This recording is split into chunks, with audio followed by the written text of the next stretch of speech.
How tiresome.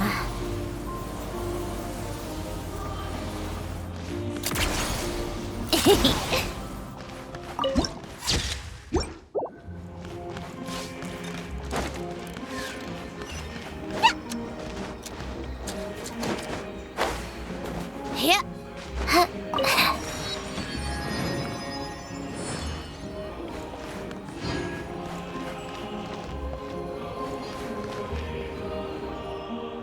Ah, you made it. I've got some tickets, and I managed to set something up with the Rokat. It'll have to wait until after the show, though. Happy to stay and watch? I doubt you've seen the Korolyevsky troupe on stage before. Pleasure. Here, this is the way in.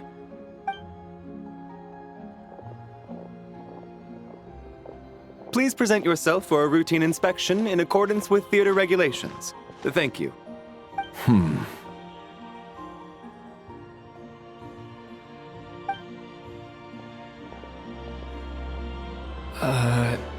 Is that guy with the Fatui? Looks like he's waiting for something. Okay, all done. Thank you for your cooperation. Please proceed through to the theater.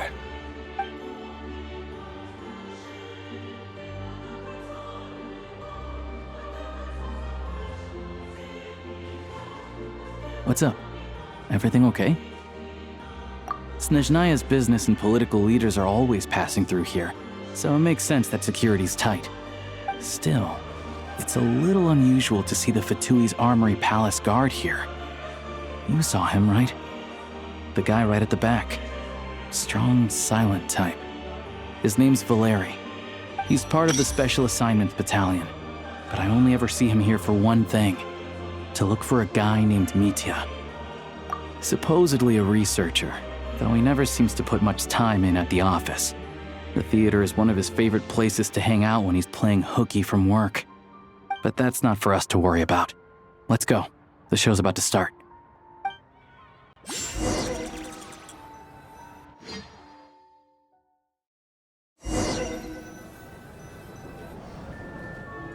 What do you think? Pretty impressive, huh?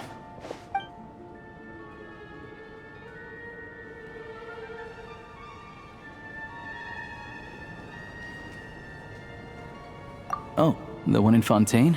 I hear it's iconic. Never seen it for myself, though. Here we are, just in time. Sorry, coming through.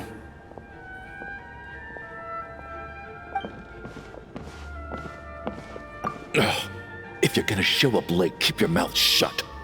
What's his problem? Whatever. No point arguing with people like that. Look, there she is. That's who I'm introducing you to later. She's the lead singer of the troupe, Vodyanitsa.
This leads directly to the green room.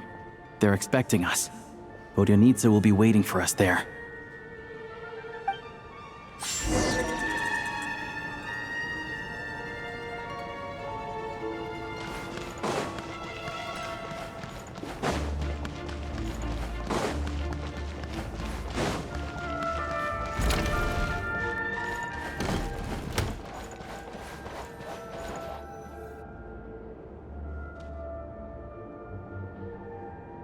Hey there. Excuse me. Can you believe it? I am so mad right now. Come in. Oh, it's you two. Huh? You know each other? Oh, wait. Is this who you were telling me about? The one you met yesterday and couldn't stop thinking about?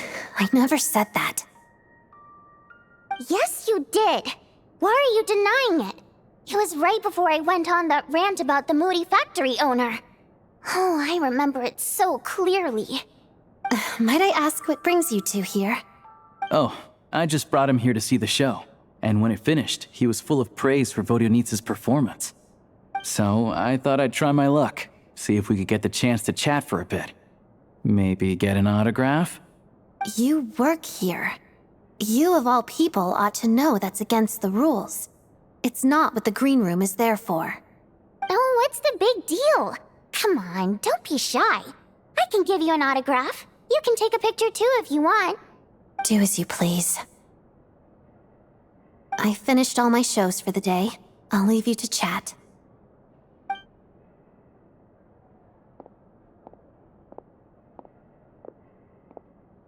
I wasn't making that stuff up, you know. Odette's just too proud to admit it. She thinks very highly of you. And so do I. You did the right thing in Svietloladovka. We're good. Odette's out of earshot. I'll lock the door. Confidentiality, of course. The Rokat is very strict on that. Whoa, Alosha! Not out loud! Not with an outsider here! Relax, I've taken care of it. Look at this. The President's reply sent this morning. Wait, so he's been approved to join? You told me last night that you wanted to get intel from the Rokat. Unfortunately, Rokat intel is only available to members. But ever since you set foot in Snezhnaya, we've been working together. I've seen the way you work, your character, and your motives. Everything about you is perfectly in alignment with what we're trying to achieve in the Rokat. So I figured I might as well cut to the chase. I wrote a letter to the President explaining your situation, including just the right amount of detail. His approval came very quickly. Of course, it's still your decision whether you want to join or not. We'll respect your choice. Well, assuming Odette was telling the truth and she didn't misjudge you, I guess we don't need to worry about you blowing our cover. Still, you gave me a real fright. I didn't know that's why you came looking for me. So, that stuff you said about admiring my performance, was that just because Odette was here? Did you actually mean it? Now you're talking. That's what I like to hear. Anyway, let me give you a quick rundown of how things work. Like I said, the Rokat is a covert organization, and we hide our identities. Members typically don't meet in person or even know each other's identities. This helps us maintain a high level of independence and secrecy. Because of this, members are basically free to decide their methods without constraints, so long as the outcome of any activity doesn't violate the organization's principles. After all, we don't have any ostensible contact with each other. This way, if anything goes wrong, no one else will be implicated. Beyond the freedom to choose how you operate, it's also your choice whether to act at all. We have plenty of members who have yet to take any action. In short, joining the Rokat in and of itself won't place any restrictions on your activity in Snezhnaya. There's a code of conduct you can read if it interests you. But basically, as long as you don't plan on using your anonymity to go around doing evil, you'll be fine. I tried reading it 5 or 6 times. Never made it all the way through. Even the most lackluster script makes for more interesting reading. Great. Then I'll go grab an official application form. Be right back.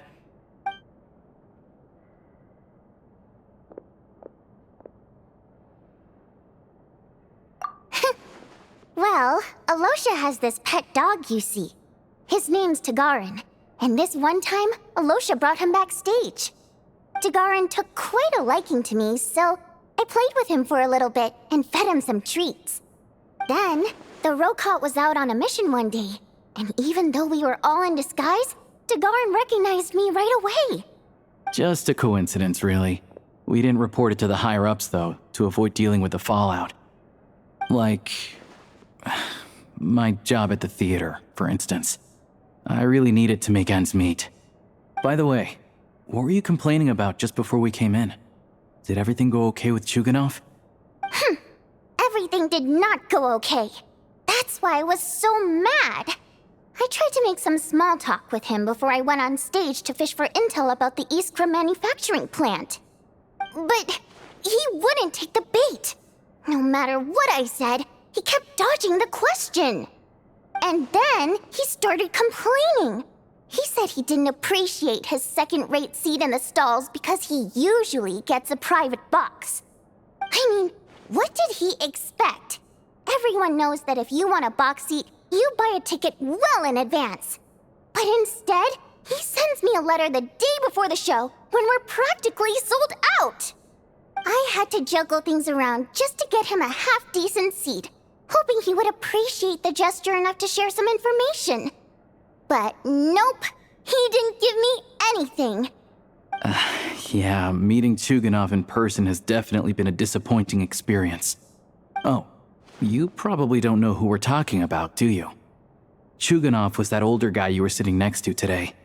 I'm sure he didn't make a great first impression on you either.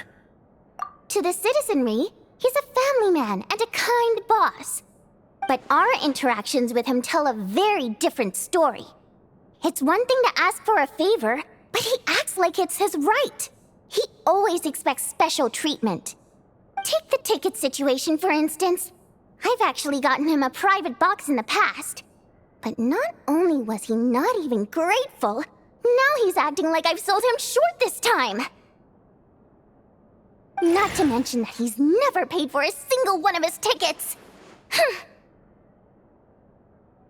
And another thing, if he's such a big family man, why doesn't he bring his wife and daughter to see the show once in a while?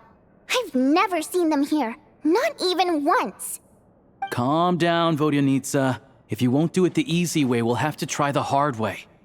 But first things first. Here's your application form. Go ahead and fill it out.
Looks like I'll need to make a few little tweaks here and there. But other than that, you're good to go. We'll hold on to this for you. All right. Now that we're officially Rokart comrades, I can tell you. Chuganov is the target of our current operation. Recently, we've done some recon work at the Iskra manufacturing plant, which pretty much confirmed that their energy consumption is way beyond the legal limit. All we need now is some direct evidence to present to the Vetcha, so we can demand that they shut the plant down. That way, the Kresny Crystal can be allocated to where it's needed most. I was hoping he might let slip during one of our chats, but he's too tight-lipped. We'll have to find another way. I'm meeting another regular theater-goer tonight, Mitya. But Valeri's here too, and he's probably looking for Mitya, so he may end up being a no-show. Don't you worry. He must know how to dodge Valeri, or he wouldn't be showing up on time for every performance. Mitya is a renowned energy expert. Although we can't get any direct evidence of the excessive energy consumption at the plant, we can accidentally let the information slip to him. The authorities should take someone like him seriously. So if he starts raising questions about energy use at the Iskra manufacturing plant, there will be a proper investigation. Also, we're not allowed on site, but he has clearance. So all we need is his cooperation. Yeah, so that's the other thing we're trying to figure out. Though I think we're far less likely to make any progress on that front. Still, I hear that Mitya is a bit of a chatterbox. So, who knows? Maybe if we catch him in the right mood, he'll let something slip. What do you think? Sound like something worth your time? Okay, in that case, you guys find a seat somewhere nearby. Pretend you're a couple of buddies there to eat, and keep your ears peeled for useful information. He's a huge fan, so I doubt he'll have his guard up around me. But you two need to be convincing. If he suspects anything at all, he might stop talking. Sure. Don't worry. We'll make a believable pair of buddies. Perfect! You've sold me already. Now, help me tidy this room up a bit before we head out. Okay. What needs tidying? Everything!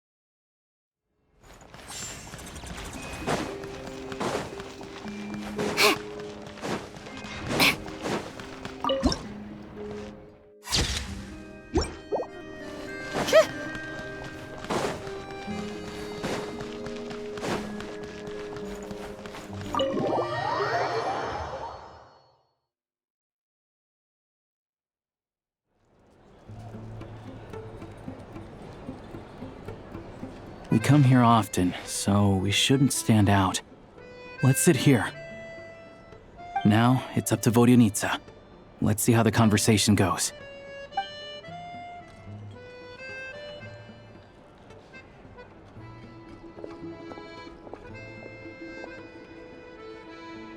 Mr. Mitya! Over here! Over here!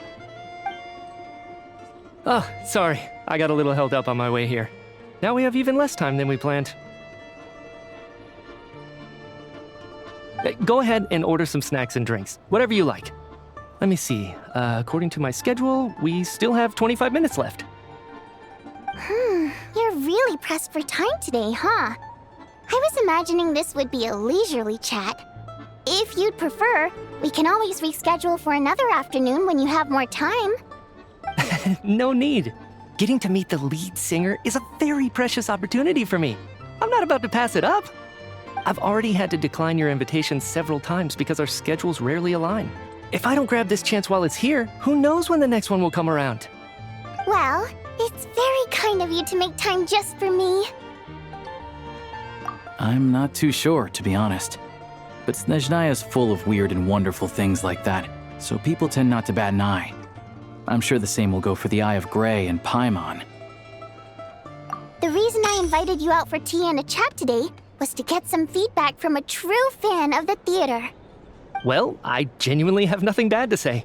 No matter how many times I hear you sing, it never gets old. It always seems fresh and new somehow.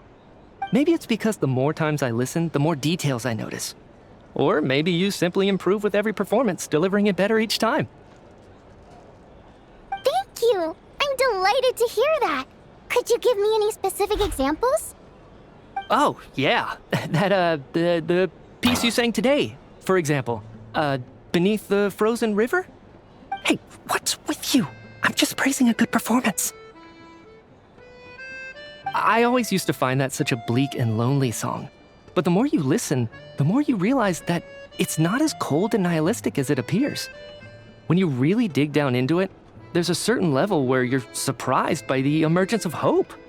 Wow, I'm impressed! I didn't expect you to pick up on that.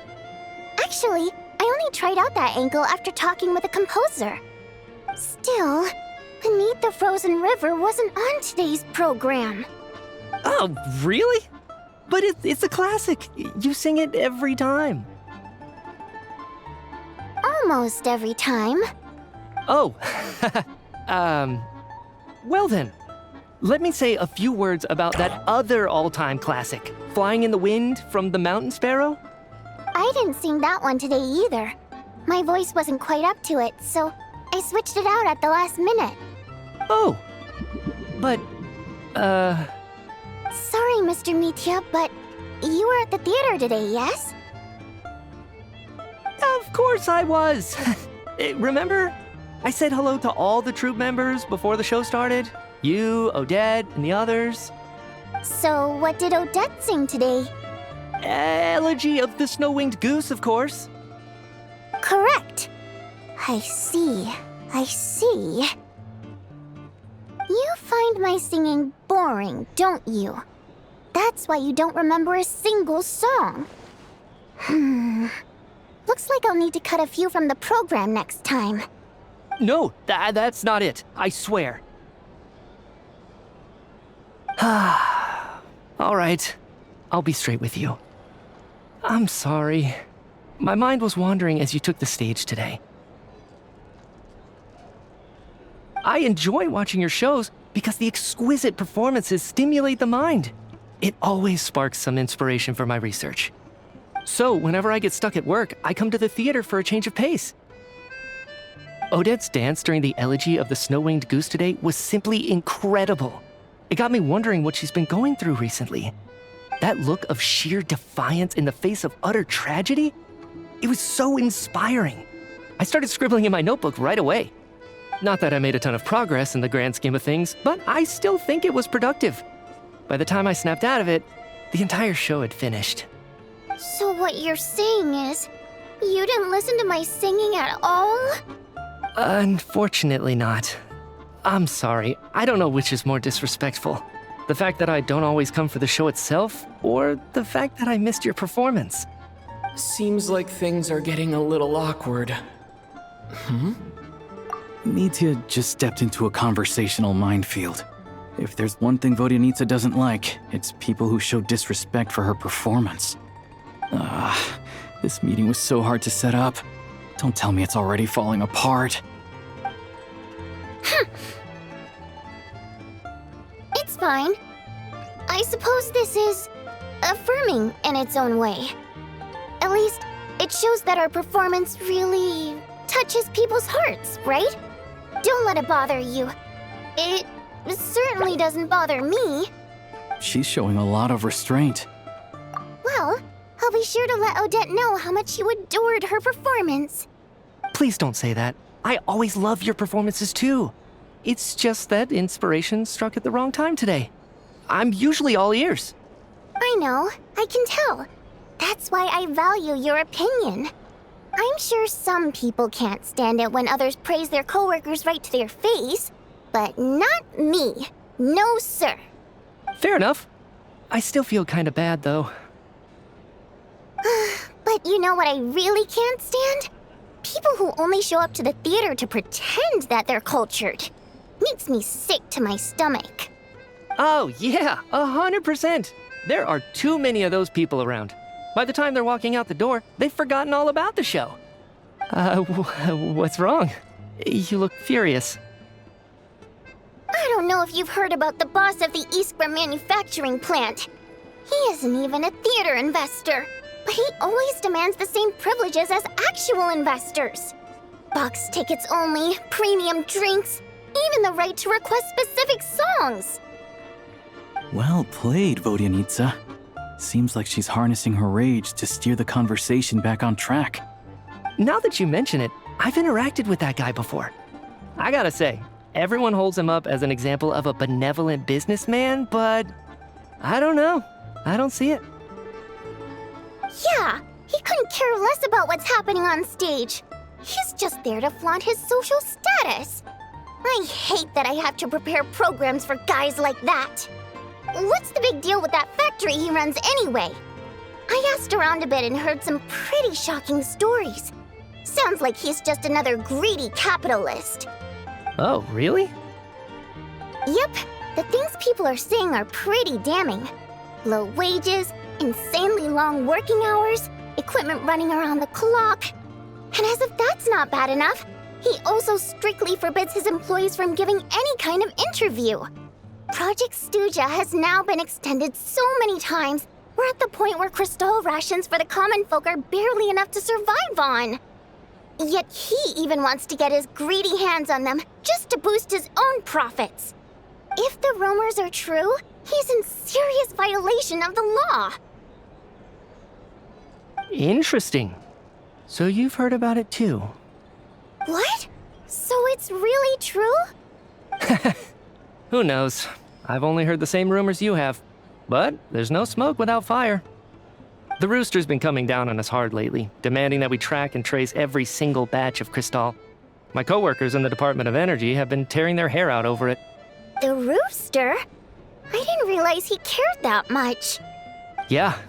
Even though there are no restrictions on Crystal trading, the poor will wind up freezing to death if we let the rich buy as much as they want. That's clearly unfair. Looks like we'll need to arrange an investigation into the Iskra manufacturing plant as soon as possible. I never knew you kept up with current affairs beyond the theater, Miss Vodyanitsa. You really have a heart for the common person. Most Fae in your position have long been indifferent to the plight of humans. Well, those of us who choose to live in human cities are naturally going to pay attention to any significant upheaval. Isn't the Rooster a Fae himself? I'm just surprised to learn that even someone with as much experience as him is getting so stressed out over Project Stuja. What is the end goal of this project anyway? This is it. We're finally going there. I'm sure Mitya can sense on some level that she's fishing for information. But since their conversation is so relaxed, he might just let something slip. It's stressing me out too. If I'd only made better progress with my research, things wouldn't have dragged on this long. Oh, so your work is related to Project Stuja? That's right. The Armory Palace needs a brand new energy source. Not the power of the Light Realm and not elemental energy. Right now, the only thing that meets the requirements is the power contained within stellar linchpins. But harnessing that power is costly. Each step of the process requires enormous amounts of Kresnet crystal, from extraction to quantification to attempts at conversion. Progress has been painfully slow, and the team is getting burned out as time goes by. Sometimes, I see people staring into space as if in a trance. Could it be that this new energy source has side effects? No, it doesn't affect us, because the energy is used for... Okay, I got it. Stop choking me. Sorry, I can't talk about that. I think we're all just exhausted. We've been working ourselves to the bone for so long with so little progress to show for it. It's no wonder people are struggling to stay motivated. Seems like I owe you an apology. I shouldn't have gotten so mad at you for not paying attention during the show. Don't worry about it. I count myself lucky, to be honest. I don't envy the people who work closely with the Tsaritsa herself. I'd much rather be in my current position. At least I don't have to shoulder any major responsibilities. So they're trying to develop a completely new kind of energy. Yeah, censored by a scarf. Who would have thought?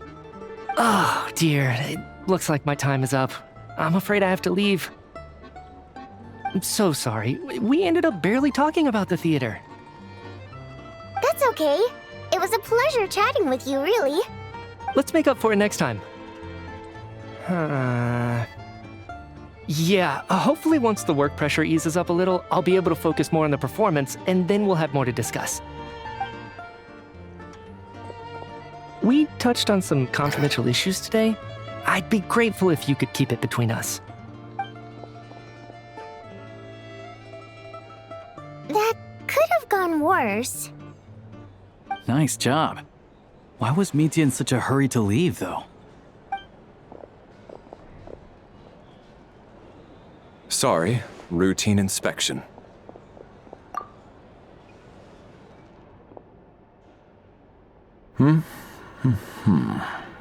Okay, let's go. So he wasn't rushing to get back to work. He must have calculated that Valeri would find him here in exactly 25 minutes. That's frighteningly accurate. One of the main duties of the Special Assignments Battalion is to ensure that important figures stick to their schedules. All right, time for us to get going too. Excuse me, check please. We'll settle our check too, then. Oh, hello there. Mr. Mitya paid the check before leaving. He also asked me to pass on a message.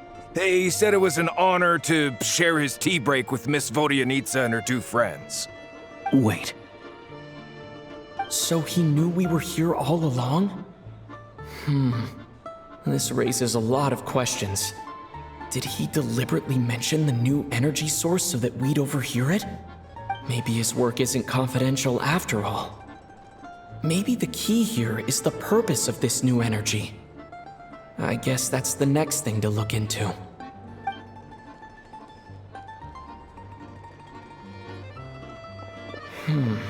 Vodyanitsa and Alosha have left. Time to head back and call it a day.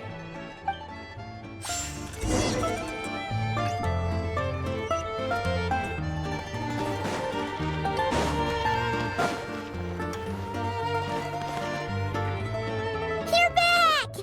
Here pretty early today. Paimon was just gonna mention that. After she woke up today, Paimon felt like her temperature was completely back to normal. But her strength still hasn't returned. Still, there's some good news. Paimon thinks she might have figured out the source of the problem. It's like there's some kind of mysterious power affecting Paimon. Paimon's never felt this way before during any of her travels. She only started feeling this way since we arrived in Snezhnaya. That's right. The Armory Palace needs a brand new energy source.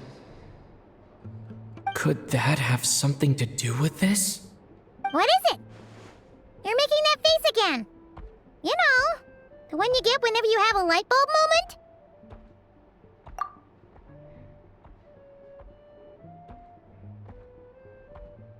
So, they're trying to develop a new energy source here? And you think that might be why Paimon's feeling unwell? Well, Mitya denied that the energy they're researching has any side effects. Although, he did say that people working on the project have been having issues with their concentration and short-term memory. But even so, those are completely different symptoms from Paimon's. It's pretty faint, so it's kind of hard to tell. But, if anything, it seems like it's coming from roughly the same direction as the Armory Palace. Sure, Paimon's with you there. But how, though? The Rokat only has a limited amount of intel. Oh, great point! They argue about Project Stusha every day. If we could sit in on one of their sessions, we might pick up some new leads. Good idea! Oh yeah, while you were out, Paimon tried all the yummiest looking desserts in the Potvoria restaurant. This one seemed right up your alley. So, Paimon saved some for you. Come try it once you finish writing your letter.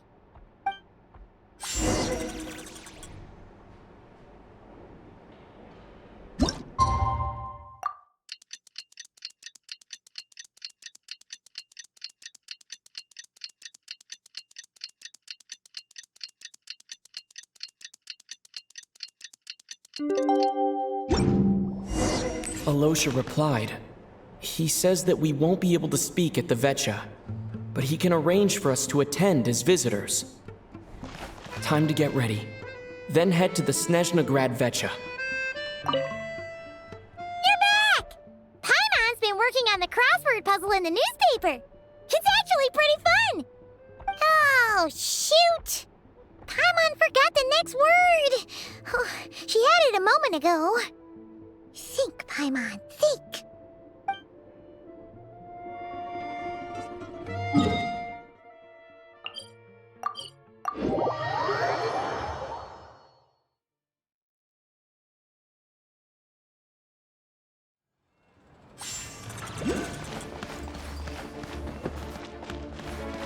Come on, keep up.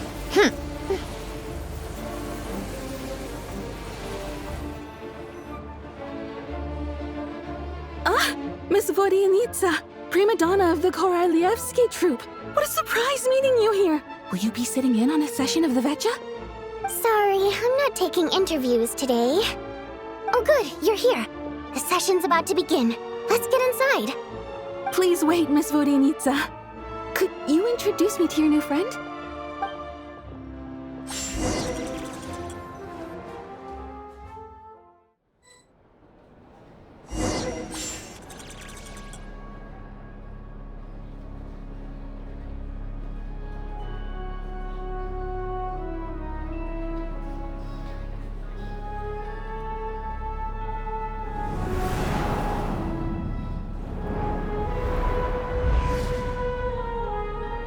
In summary, the energy management commitments made for the outgoing period have been delivered upon.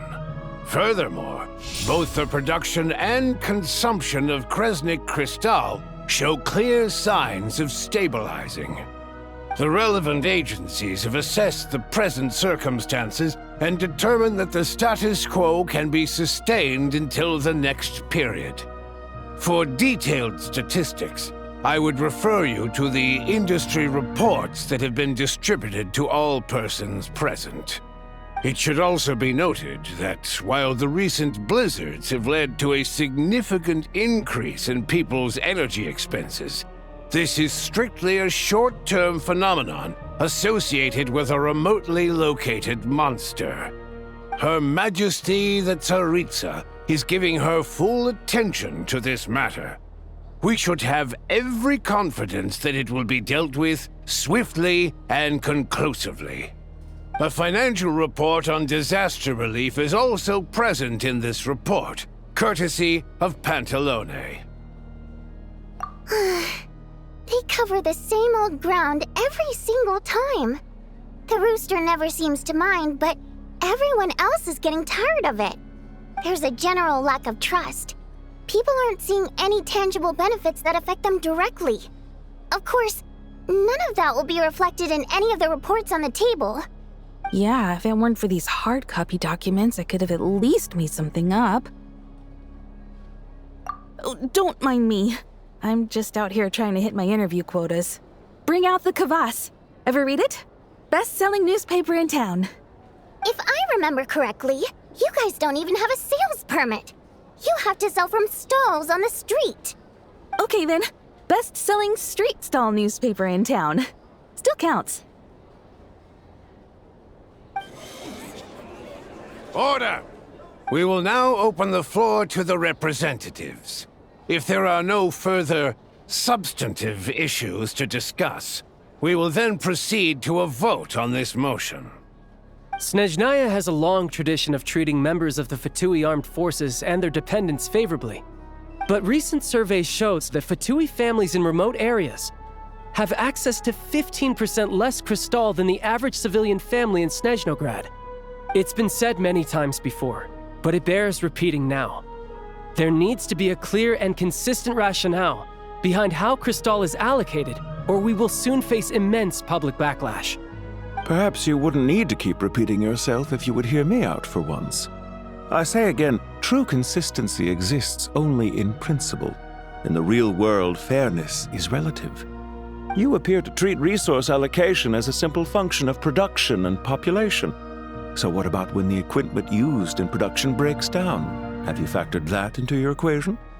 And do you even know how long it's been since Snezhnaya last conducted a census? If I knew the answers to questions like that, I'm sure I'd be a very wealthy man. And I doubt I'd be going by child. I'd like to bring the focus back to the specific issue I raised. Or do you wish to deny that favorable treatment for Fatui dependents is our long-standing policy? It's easy to be a critic when there's no accountability. That seems to be a running theme in the anti-Project Stuja cohort. Defeat the ringleader and all other problems will magically resolve themselves. That's what they seem to think. But in case you aren't aware, not one jot in my report would change whether Project Stuja continues or not. So you have no intention whatsoever of finding a solution to this problem? On the contrary, I'm the only one here who ever brings solutions. Child opened by speaking up for the armed forces. Regrator struck back with style and a war of words ensued. Our reporter was live on the scene to get the audience's reaction as it all unfolded. Who do you support? The people have spoken! Regrator delivered a deft rebuttal to Child, as we've seen so many times before. But how could Child take this lying down? Now you see why they don't have a sales permit. However this reporter wants to spin things, I haven't forgotten that Tartaglia was representing the Northland Bank when we first met in Liyue. So surely, their relationship can't always have been this strained. You two are getting off topic. Let's focus on what the data is saying. Mr. Pantalone, may I speak on your behalf? Oh, please do. I'm more than happy to save my breath. Crystal distribution policy undergoes modifications with each new period. The ultimate goal being to find the most reasonable method of allocation, which I believe is what Mr. Tartaglia also seeks. But I fear many may have been misled on this topic by extremist activists. To clarify, Project Stuja is not the root cause of the problem. It is merely a framework for resource distribution. The most recent reports all point to Snezhnaya's resilience and adaptability during this period of fine-tuning, and give clear indications that a distribution framework is improving with each iteration. To make drastic adjustments without first considering the risks would likely do more harm than good. It would be a waste of the hard-won experience we've gained to date. Renowned scholar of finance, Arapov spoke up to clarify the fiscal logic, clearly alluding to social organizations like the Rokot in his words. With the notorious Lelek still active to this day, should the Rokot be held responsible? No, there is someone else to blame.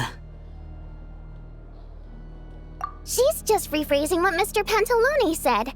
The Rokot are the critics he accuses of taking no responsibility for their actions. As for Lelek, you won't have heard of him yet. He's currently the most famous member of the Rokot. Well, more like infamous. Ending Project Stuja has become an obsession for him. Unlike the more decent ones among us, he believes that votes in the Vetcha are all that matter. So whether it's threats, coercion, or bribery, he'll use whatever means necessary to get people to change their vote. And since we're already on the subject, what do you think of Lelek's methods? Are you for or against? Well, whatever the story is, his actions benefit us all. We stand with Lelek. At least someone here wants to take this discussion seriously. I've been considering that issue myself. What you really need is more precise regional data, right? I think it would be easiest to let the Fatui handle it, since they're already in charge of Crystal shipments anyway. We may as well get them to collect some data while they're at it. Whatever you need, you can ask the Fatui to look into it for you. In terms of supervision, I think the Druzhna would be a good fit. I had hoped to discuss this with Miss Vesna, but sadly, she's not present. I will be happy to take a note of your suggestions and present them to Commander Vesna for a decision upon her return. The Commander has always taken a keen interest in Project Stuja. However, given the Druzhna's demanding workload, I'm afraid it may prove difficult for them to provide any practical support. Let us refrain from jumping to conclusions until a concrete and actionable plan is in place. My apologies, Lord Rooster. There are numerous issues to address here, including manpower, time sensitivity, and reporting lines. Nevertheless, I support drafting a proposal. Follow the usual procedure, and it can be raised as a new motion for all parties to evaluate at the appropriate time. In that case, I'd like to share one thought before the proposal is drafted. The issue of time sensitivity was raised just now, which I presume relates to the official reports. In fact, the Energy Commission already collects regular statistics on each urban center and its surrounding area. Would these be of any use? That's a good idea. I read every issue of Sviet Lolaidovka's report, and although my focus is mostly on the section about equipment operation, the energy consumption statistics also yield a lot of insights.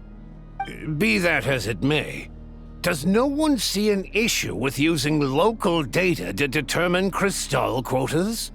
In the long term, it seems like a very risky solution. Not if they are used purely for reference. So long as we have the report from the Northland Bank's headquarters to corroborate it, no one will be able to fool me. Very well then. It appears that this arrangement is acceptable to all parties. Yeah, sounds good to me. The members reached a provisional consensus on the issue of improving treatment for Fatui soldiers.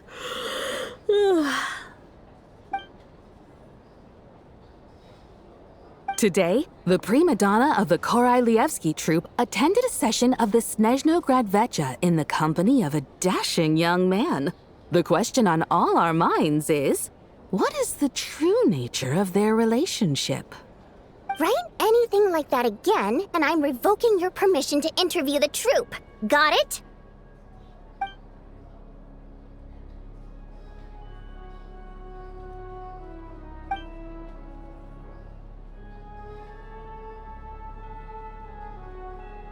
Now then, if there are no further contributions from those present, we shall proceed to the final vote. Hey, check it out! What made him vote against? Why now?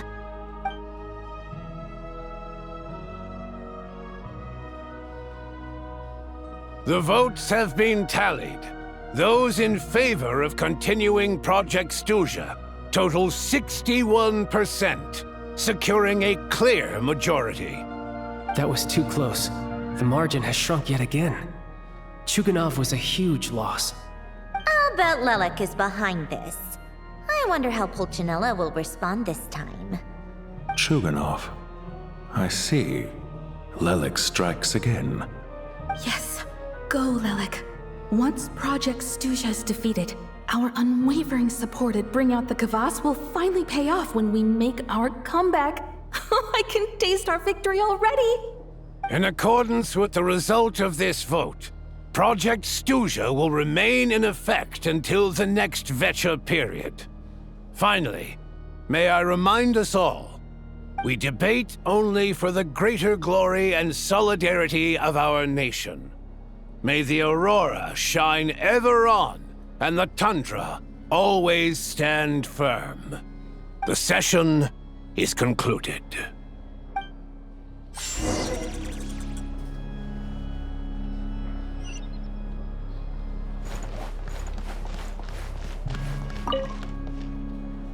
I have to say, I really wasn't expecting Chuganov to vote against Project Stuja. Well, in principle, Snezhnaya's business and political elites ought to be the ones least likely to oppose it. As we heard, Project Stuja is basically just a resource distribution framework that requires everyone to cut back during the winter. But even if the policy got cancelled, the Tsaritsa's energy needs wouldn't suddenly go down. The extra demand from the public would have to be filled from somewhere. So logically, the factories would have to take the hit. I got a letter from Mr. Mitya just before today's session. He said he's confirmed that there are issues around overtime and excessive energy consumption at the Iskra manufacturing plant. In a situation like this, once the Rooster receives the report, he'll order the factory to halt production and submit to an investigation before issuing a penalty. But that's a week-long process, and thus didn't make it onto the Vetcha agenda this time. I don't think he suspects anything so far. Exactly. And as you know, he's a very selfish person. I was originally gonna try and flip him after he received notice of the official sanctions. My plan was to convince him that the whole thing was completely unfair. Rather than just sit back and take the hit while his factory stopped production, he'd be better off voting to end Project Stuja. At least that way, no one else would be able to make any money either, because all the factories would suddenly have more limited energy to work with. But now, he's already voted against it, which means someone must have used more forceful means to change his vote, just like with everyone else who flipped.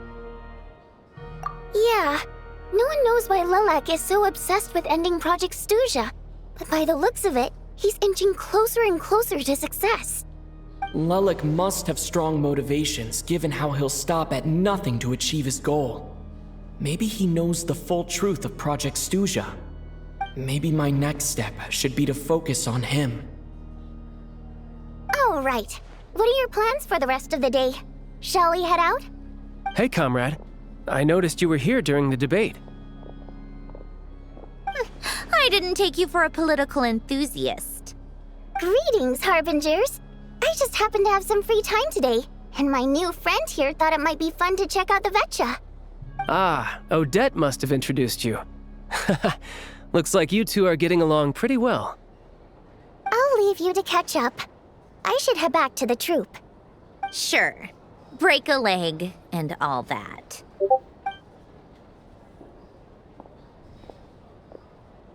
Thought it might be fun to check out the Vetcha, did you? Things are never that simple with you, Traveler. There's no way you're here for kicks and giggles. Tell me I'm wrong. Oh, yeah. To some, he's a captivating enigma. To others, he's the bane of their existence. No one ever thought that some anonymous nobody from the Rokot could cause such a stir. Huh? You want to look into Lelik? Then I'm sure his days of anonymity are numbered. What do you think, Sandrone? Fine by me, I guess. If the Traveler actually manages to expose Lelik, it'll be doing Pulcinella a favor. In return, it seems fair to let him in on what we've learned so far. My thoughts exactly. Sharing is caring, after all. Head back to Glupov and grab the files on Lelik. It's easier to just pull the records than go through the rigmarole of getting the Traveler a visitor's permit. As you command, child, sir. In that case, since we're going to be waiting anyway, I'll have someone brew a pot of black tea.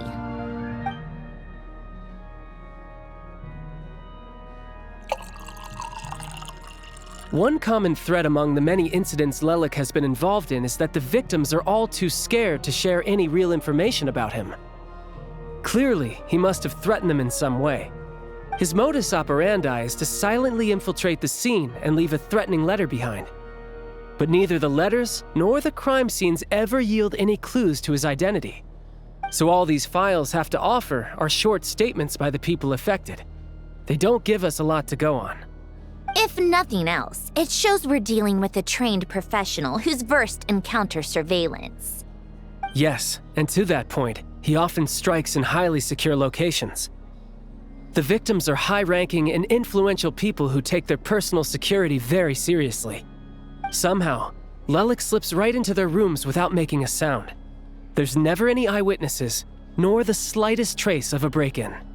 If he can get in and out undetected, it means he can strike without warning. Not that that's ever happened so far, but the thought is enough to scare these people sleepless. It's hard to believe that a human being could pull this off flawlessly every time, so they switched the focus of the investigation to Faye. Unfortunately, no one's found anything yet. Careful, don't underestimate me. Although truth be told, I'd probably find it hard not to blow my cover. Direct confrontation is more my style. We haven't ruled out the possibility of Lelik being human. It's just, there can only be a handful of people in all of Teyvat who'd fit the profile. They, on the other hand, plenty would have the ability, but few would have the motive. No, not as strong as me. You'll never find the culprit with criteria like that. Let's go with a little weaker than me.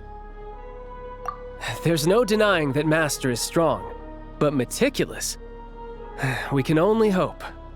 He's just trying to find a reference point. Stop getting fixated on who's stronger than who. But that's the most important thing. In my opinion, anyway.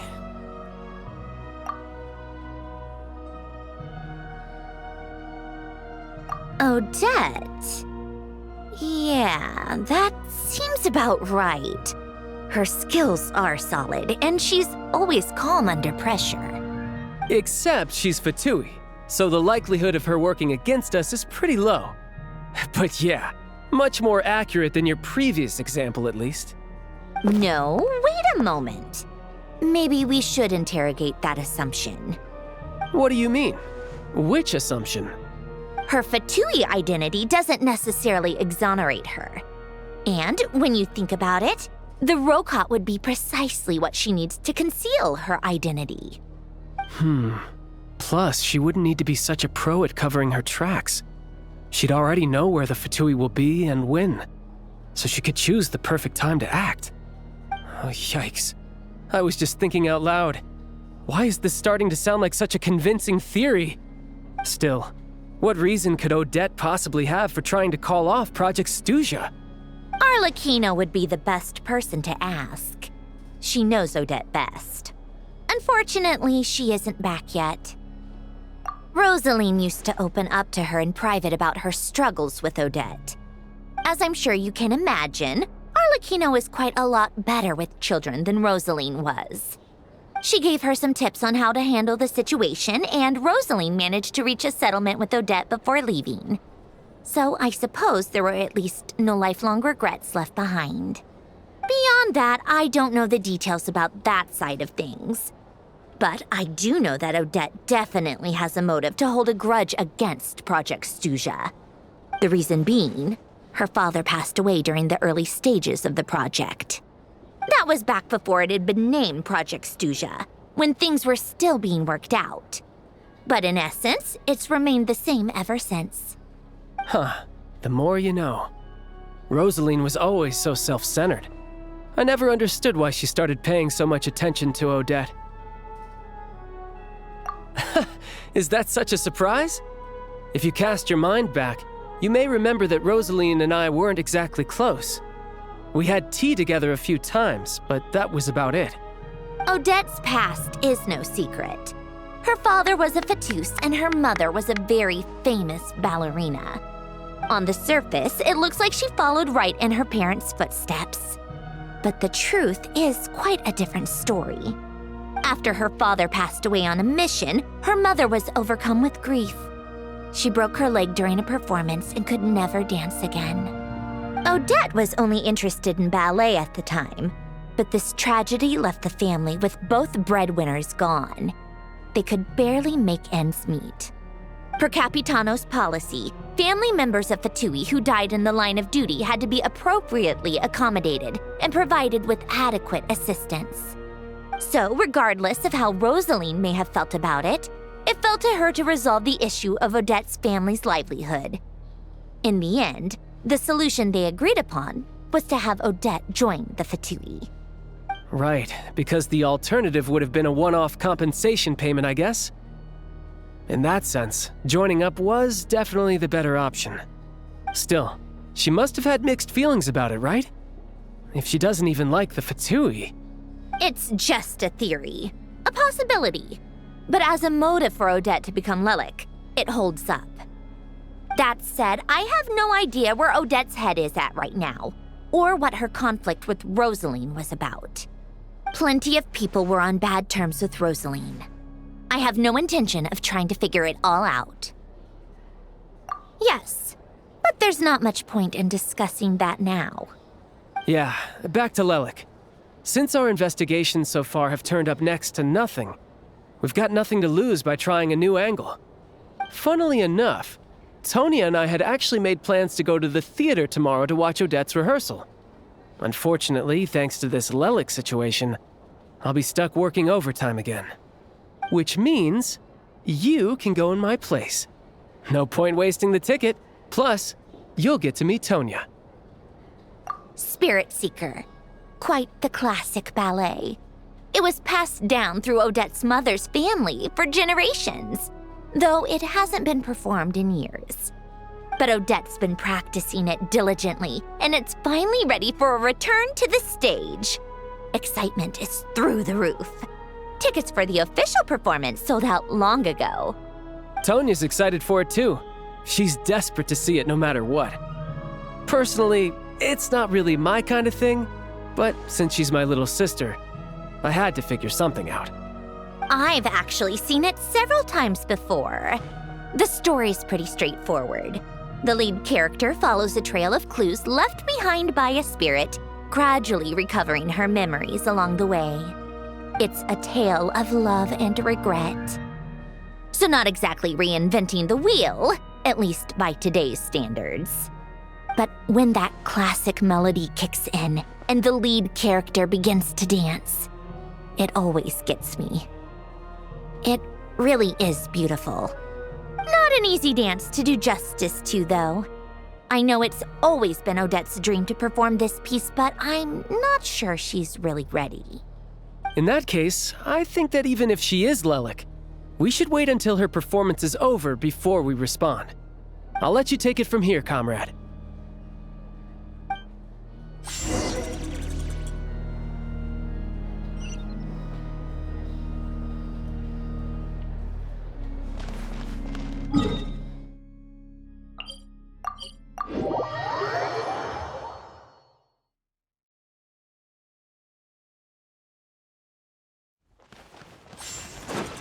Take a break, pick up the pace.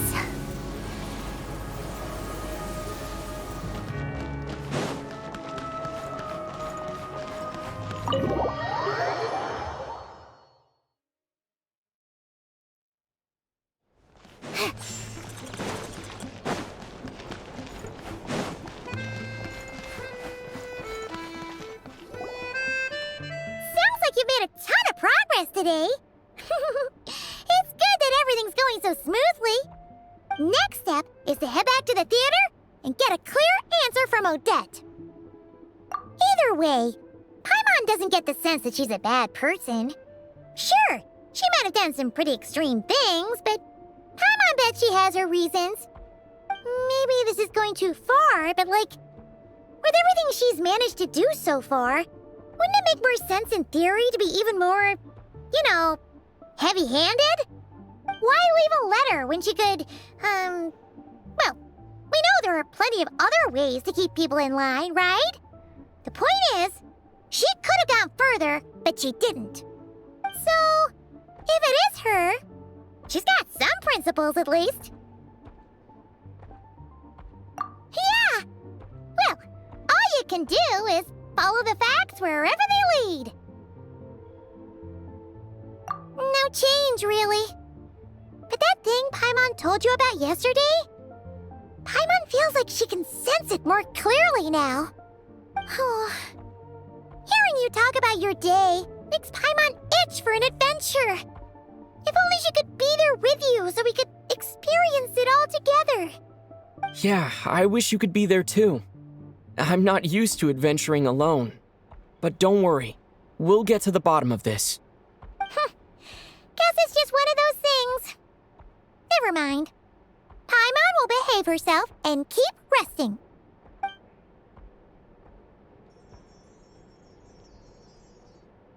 If Odette is Lelik, she may well have inside information on Project Stuja. Her father was involved with the project's early implementation and tragically died in the process. Now, she's dedicated herself to bringing it to an end. It's hard to imagine she could have gotten this far without knowing anything at all about the Tsaritsa's true intentions. When she spoke to us as a member of the Fatui, how much did she let on? And how much was she hiding? Only time will tell. Maybe tomorrow, everything will be answered. Hey look! It's snowing! Could be a tough day ahead. Make sure you wrap up warm tomorrow.